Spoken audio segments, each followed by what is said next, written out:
Hey guys, how you doing? This is John, and welcome to my Gamester81 arcade channel. Today we're going to take a closer look at one of my favorite arcade games growing up. This was the X-Men arcade. I remember in the arcade where I grew up in, they had the 6-player cabinet. It was 2 screens. It was super extra wide. You play with 6 players at the same time.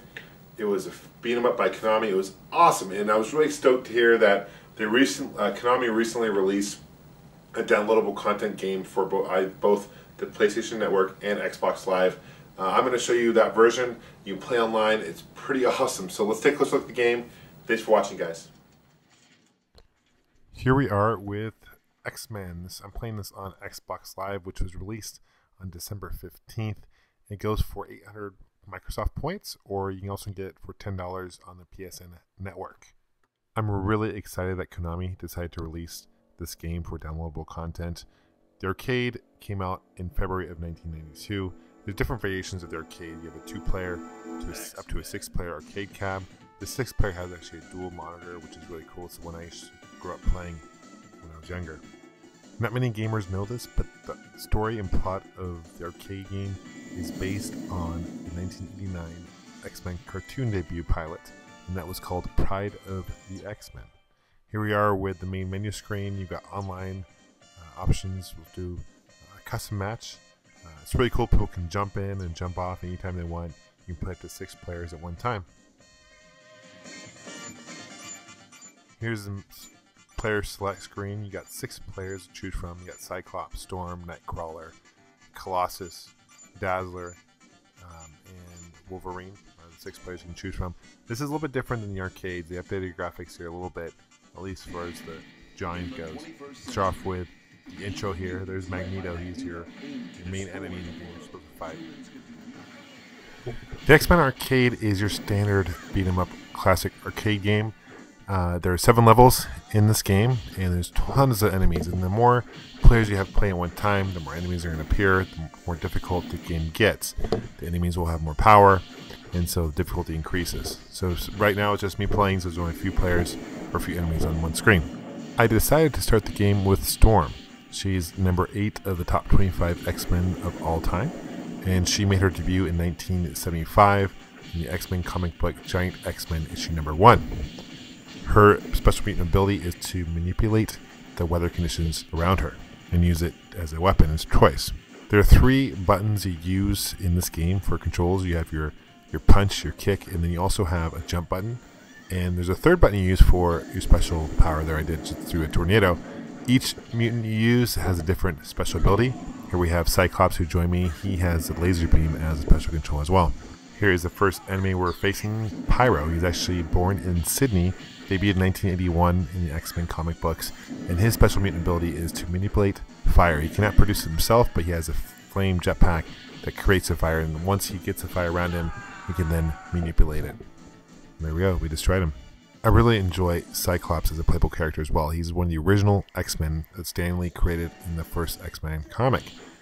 His special ability is he has this optic laser beam where he has to wear these goggles. If he doesn't wear it, he can't control the laser beam without his headgear, head face. So he's a really cool character, and his special move is the laser beam, obviously. The second enemy we run into is Blob, created by Stan Lee in 1964. He's one of the longest going villains in the X-Men universe.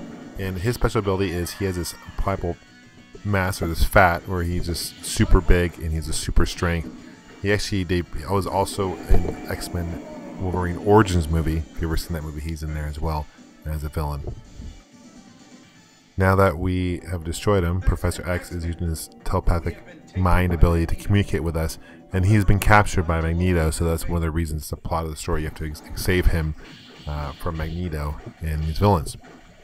Not only do I love the X-Men arcade, I really enjoy the X-Men cartoon. It only lasted 5 seasons, interesting enough, 76 total episodes. It debuted in 1992, with the finale in 1997. Now, I did mention earlier, this arcade game is based on the original pilot called Pride of the X-Men, and that debuted in 1989, 3 years earlier before the whole series really took off, and that pilot flopped, interesting enough.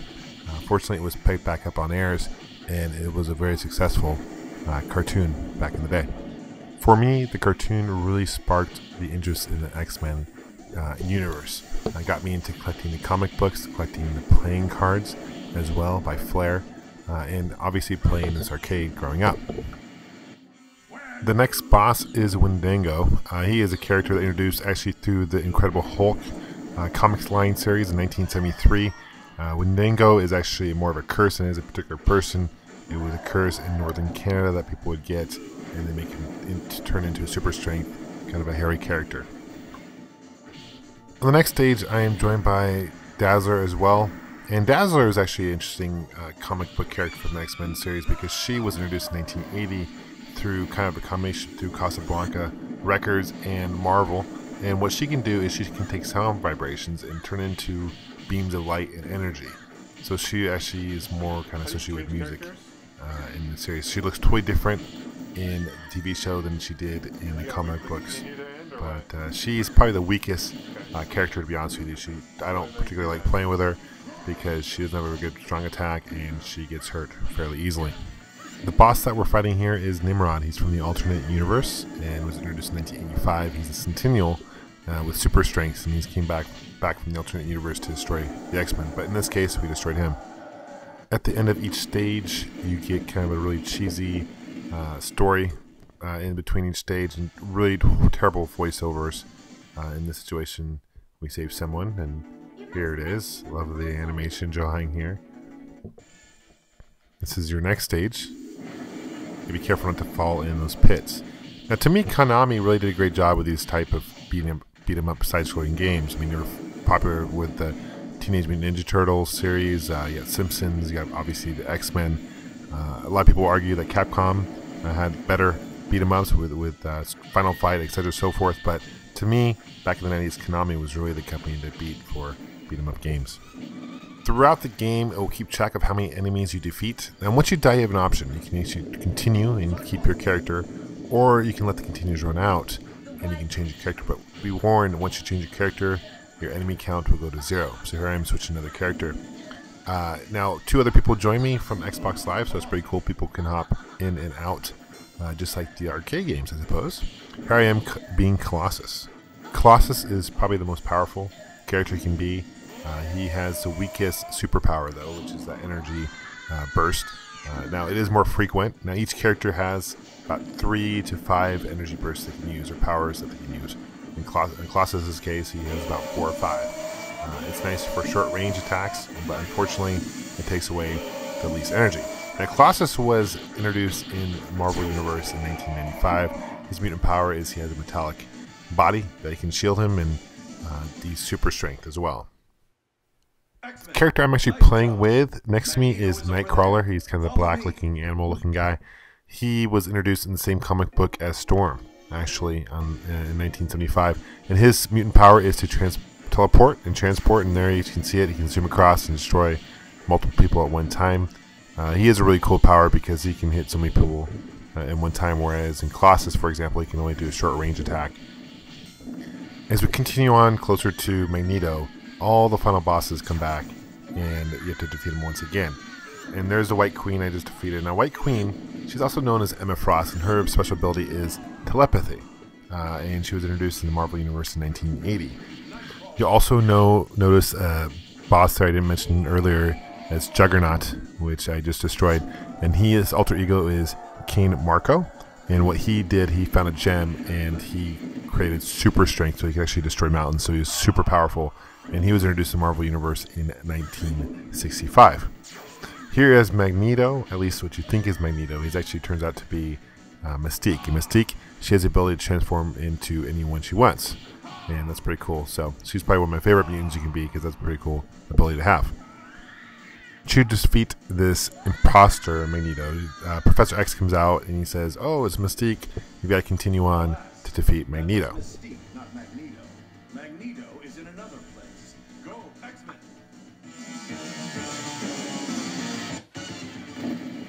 Finally, here is Magneto.